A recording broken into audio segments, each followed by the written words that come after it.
Hello everyone, welcome back to the channel. In today's video, I'm going to show you how to scale a drawing in Autocad without changing its dimensions. This is a very useful technique when you want to resize an object while still keeping the dimensions accurate and professional. Imagine you have two rectangles on your screen.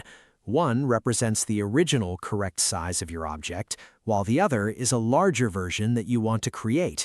Normally, many people try to manually edit each dimension after scaling, but that process can be slow, frustrating, and inefficient.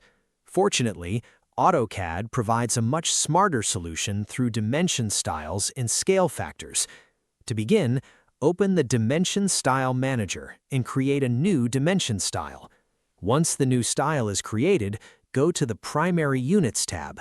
Here, you'll find an important setting called the scale factor. This value controls how the dimensions are displayed after scaling your object. Before entering the scale factor, you first need to calculate the correct value. To do that, divide the original dimension by the new dimension you want to achieve. For example, if the original size is 3.05 and the new scaled size is 4.86, divide 3.05 by 4.86. The result is approximately 0.62, and that becomes your scale factor. 4.86, 3.05, approximately 0.62. Now return to Autocad and enter 0.62 in the scale factor field of your new dimension style.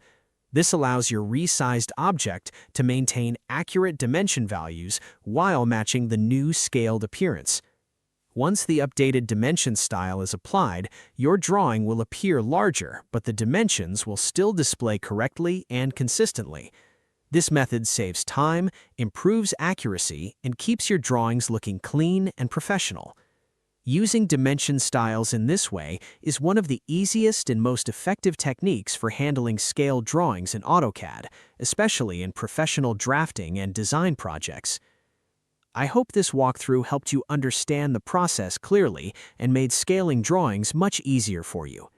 If this video was helpful, consider liking the video and subscribing to the channel for more AutoCAD tips and tricks. Thanks for watching, and I'll see you in the next video.